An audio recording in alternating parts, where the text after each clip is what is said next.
Hello, preschool peeps. We're back virtually, both on YouTube and on your podcast app to listen to and or to watch. Welcome back to How Preschool Teachers Do It. I think it's a question many parents are asking themselves right now in the United States and around the world. How are preschool teachers doing this every day? I've only got one kid here. They've got 15 to 20 kids. Yeah. So, as we said on our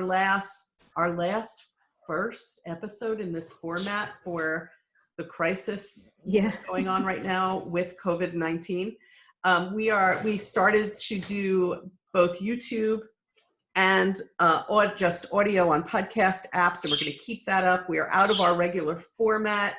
We hope to go back to it eventually, but we want to be normal. Right back. We want to be addressing this crisis. Alison and I have been receiving communication from listeners and watchers, and rest assured we are keeping a list based on that and what people are telling us and what we're sort of seeing on social media and from our interactions with children and other professionals to bring you information that we feel is really relevant at this time. If you've contacted us and this episode, let's say, isn't the topic that you said, stay tuned, because Alison, who is our paperwork keeper for this podcast, is keeping a list of everything, and we will get to it. We are going to be doing episodes a little more often than usual. We are figuring out, Alison and I, a sort of steady schedule, hopefully, so that we'll be a little predictable. And we usually did our podcasts on Monday mornings. So that's why we wanted to definitely have something for Monday. Yeah. Today, we decided top of the list was what children are doing as they play and as they interact with you, having to do with the situation that they suddenly find themselves in. And there's Alison's dog. Those of you who are just listening, you can also see on YouTube if you're curious about what's happening in the background here, but Alison's dog just walked through the frame. Yeah, that's why sometimes I look over here. I had to make sure he's not doing something bad. Yeah. Or he just does something weird and it catches your attention because he's like weird. Listen, this is what life's going to be now. It's going to be like watching people's pets and listening to people's pets and watching our hair grow long. That's what life is going to be. Yeah, longer and grayer for me. Right? Yeah, but I also feel like I hope when you see Rusty, it gives you a little bit of joy and happiness. So there's that, guys. I think we need every little joy and happiness that we can get right now, even if it's you see my little puppy on the screen. So let's and we do hope that seeing our faces helps you to feel connected to other humans. So today we're talking about children, like I said, children and how we're hearing they express themselves. I heard from someone I know about children playing tag when they were siblings. Don't get crazy that children were gathering. We living in a state where people can't gather like that anymore. But siblings were playing tag in their backyard, and the family realized they were playing coronavirus tag because when you were you were someone who had the virus and people had to try and stay away from you. Alison, what else were we discussing? What else are kids doing? Oh, kids are pretending that their dolls are sick, and they're pretending to be the doctor to help cure their doll of the sickness, and then also like taking their dolls and like doing like distancing. They're like, oh, you stay over here and I'll stay over here, kind of thing, like distancing via toys. What else did we see?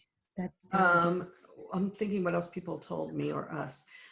Children they're pretending that they are doctors or nurses, and they're taking their dolls and using blocks or other items to build quarantine around them. Yes.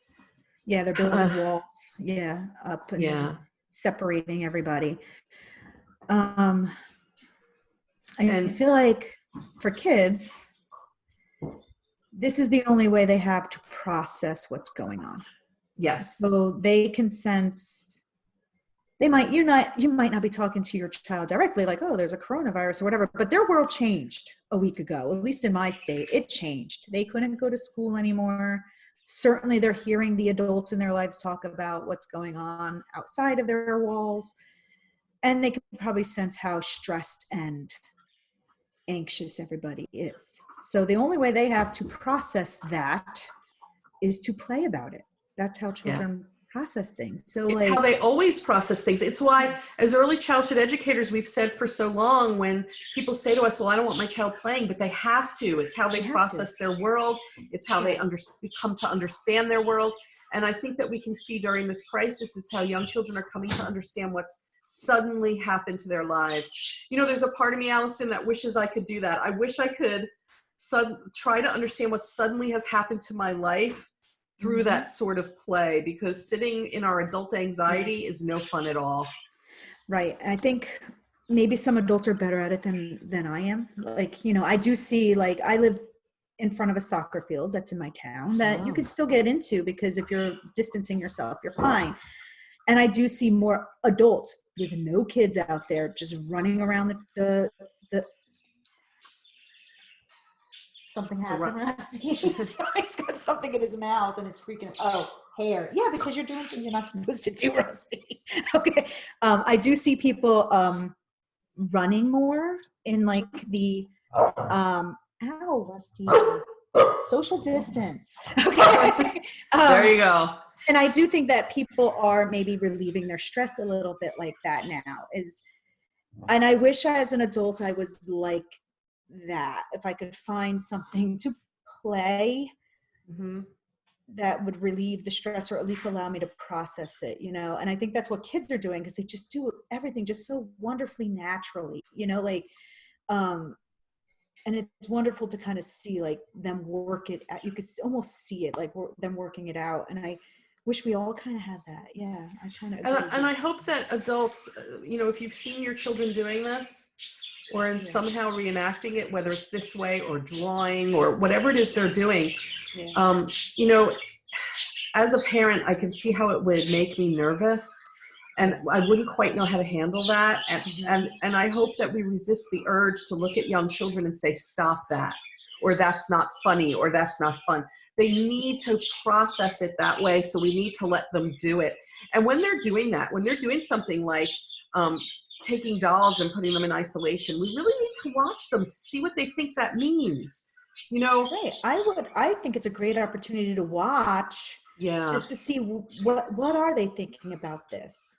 And then maybe after they're done playing, you can maybe talk to them a little bit about it. Be like, hey, it looks like you're a little anxious. Do you want to talk about anything?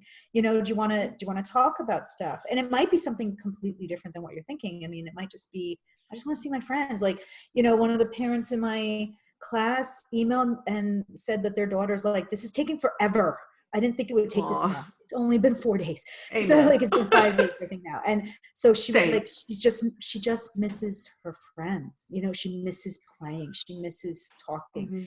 And so she goes, she doesn't even know what the virus is. She just knows, I can't be with my friends. Why aren't I taking the bus to school?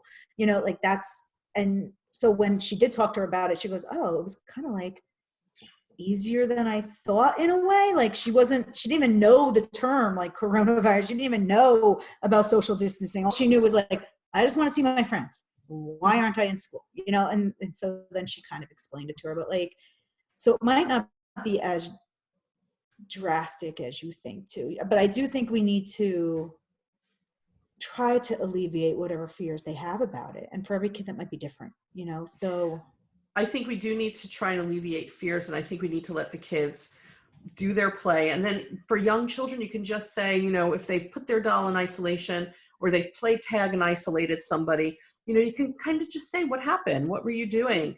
You know, if they put the doll in isolation, I would say, what happened to the doll? What, you know? Yeah. And so that when they say things like, and she's never coming out, we can say, oh no, I'm sure the doll will come out.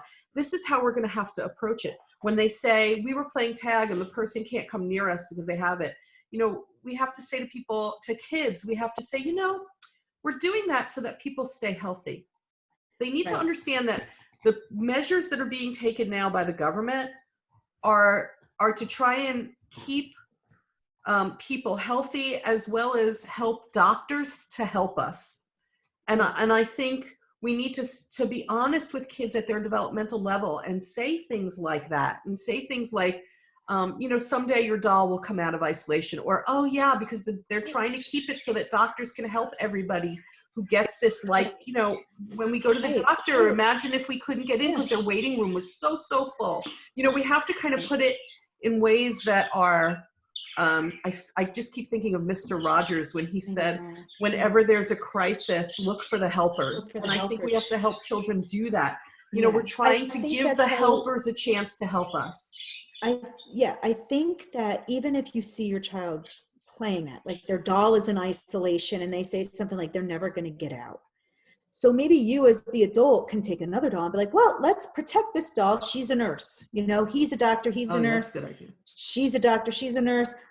We're going to protect her. Let's make a mask for her. Like everything that would be like what the government is saying to do, and say, okay, now here comes the nurse. Here comes the doctor. They're going to help her. And then now, oh, look, she's better. We like maybe change the script a little bit. Instead of them thinking like everybody who's in isolation is going to never come out, say, oh no, there is ways we can get out of isolation. You know what I mean? Or like something, or like here's somebody visiting this person in isolation, and as long as they keep their distance, it's okay. Like maybe play those roles too, so that they understand why we aren't in school, why we are in this kind of social distancing world that we're in right now. Make them try to understand that through the play, because that's how they're going to process it. Yeah, if you sit and you play with them, if they're playing this, then you can help guide the play in more emotionally healthy ways. Yeah. So please don't shut it down, and please don't ignore it either. Go in there and say, what's happening? And do like Alison said, maybe there's a helper in some way that you can have a doll come in and help. I also want to make sure that people understand that children also express their emotions through all different types of creativity, not just dramatic play. They express their emotions through drawing, and through music, all the creative arts. So we need to be doing more of that at home, I think. I think we need to be giving children a way to express themselves both in writing and orally and musically and through the dramatics, so that we can see what they're thinking. Young kids, they can't come up to us and say things like, here's why I'm afraid. Right. And think about, as an adult, how often we've been doing that, going to our friends and going, here's what's freaking me out. Young children can't necessarily express that. And the only way they have is through the means that we're seeing right now, as children start to express themselves through play and through writing. And we have to, just like families have become their homeschool teachers, I think families also have to become their therapists a little bit. Yeah. I mean, we as adults are anxious and scared right now. And like Cindy and I hopped on here an hour ago and talked for an hour because that's what we needed. We needed that. But we're of the mind that we can express it through talking this way and seeing each other on a screen. Kids don't know that. They don't understand why their world was turned upside down a week ago. They don't understand that. Like, we kind of at least have the knowledge of like, okay, I know why I have to social distance. I know why I need to stay in my house. I know why I need to quarantine.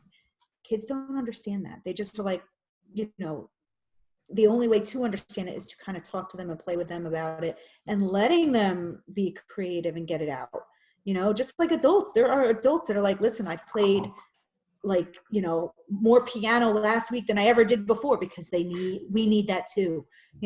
Just like this guy. We've been going on a lot of walks lately. A lot. Okay.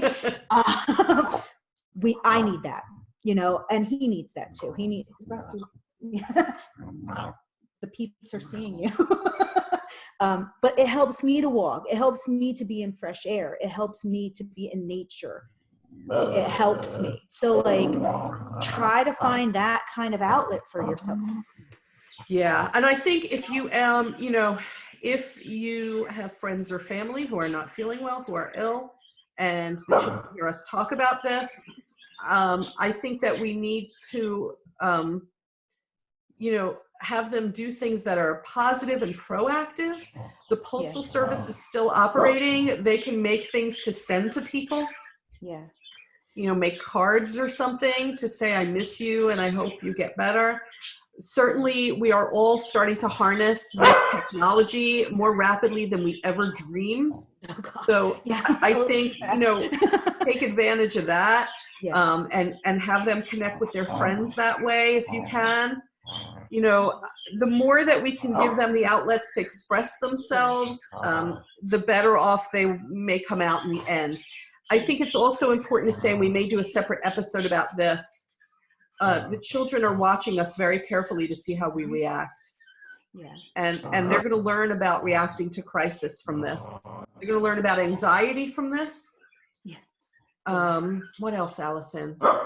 Well, I think this is a great opportunity, and I think maybe we could do another episode on this. I think it's a great opportunity to show kids kindness. How can you be kind to other people?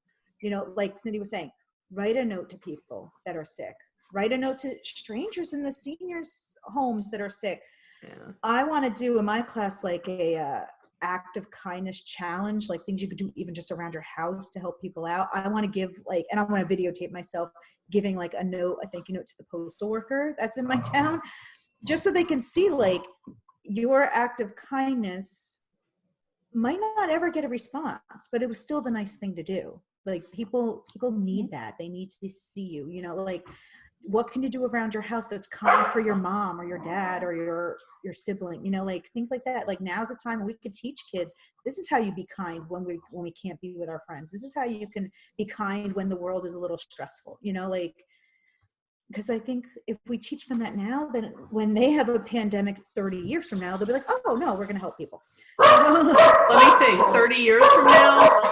Oh my gosh. I can't. Okay. So I can't talk about another pandemic. But it just might repeat itself. You never know. Yeah. Thank you, Allison. Thanks for that. I know you've made all the adults feel a lot better now. Okay.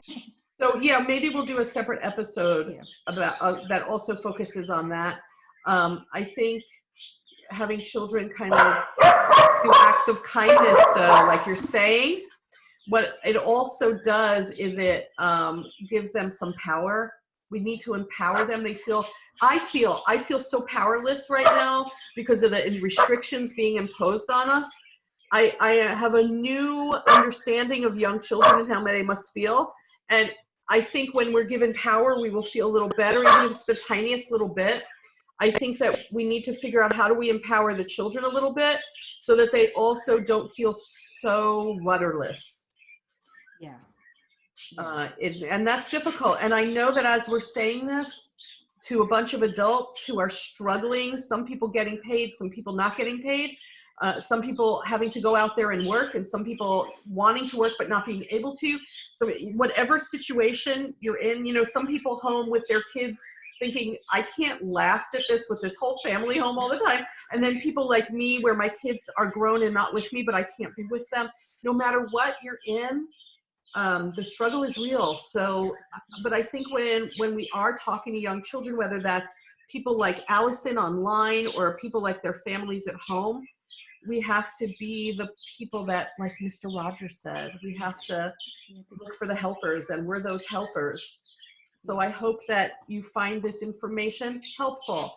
Remember, let's sum up like we do when we do a regular podcast, Alison. What do we want them to remember? We want them to remember that if children are acting this out at home, that's normal, to let them do that and to help them through it by maybe playing with them and changing the script a little bit, to include the helpers that are in the world.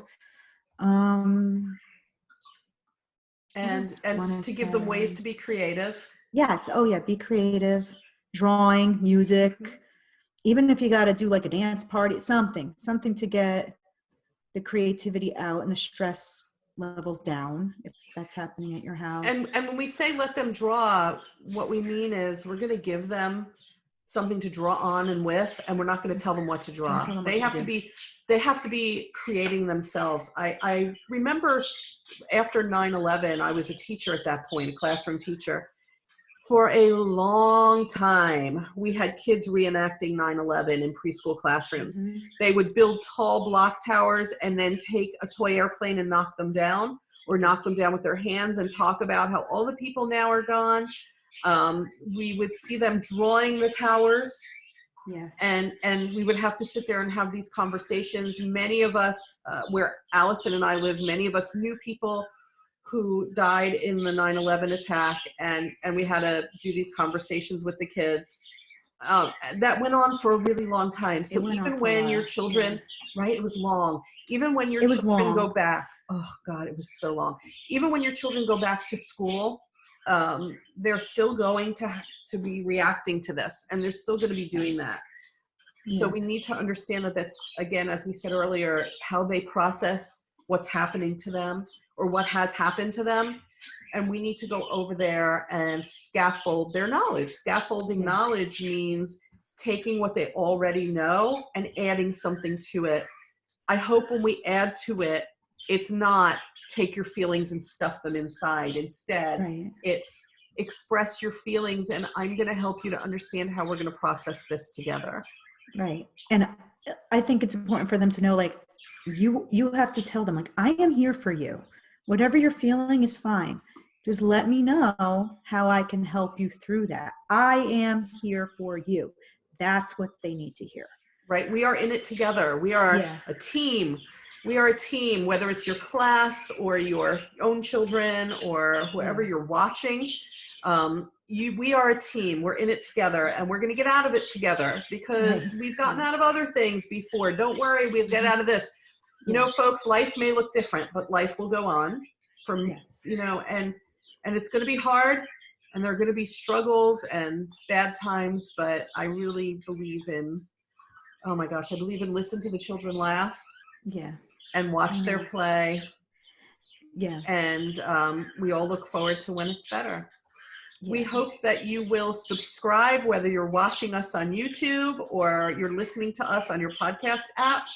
Please subscribe. As I said before, we're going to be coming out with episodes more often than usual, though we're going to aim for every Monday like usual. Mm-hmm.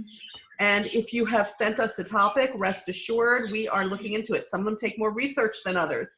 But we have it on Alison's ever trusty list. Which, yes, I'm trying to stay updated with it. After we get off of here, I'm going to update with all the ones that wrote just recently. I try. Okay, we have a lot going on right now, but we will get to it. Like Cindy said, some take a little bit more research than others, but we will look at all the topics that you need to hear about, to talk about. So we're here for special shout out. I want to give a special shout out to the people working in childcare, watching those first responders and doctors and nurses and all the essential personnel's children. I want to give you a special shout out. You are heroes. You are the heroes that Mr. Rogers talked about. Talks about, yeah. You are wonderful. And we see you. They feel I'm seeing on Facebook, because I know a lot of them, that they're feeling very unseen because the government, not in every state anyway, not every state has addressed childcare and childcare needs and family childcare. And so we will. Alison and I will. You rock. You rock. I hope that you 100% rock. And I hope that you get the guidance needed and that you stay safe. All of our preschool peeps should say, stay safe and stay healthy and wash those hands and wash those clothes and wipe down that stuff. Right. Yeah.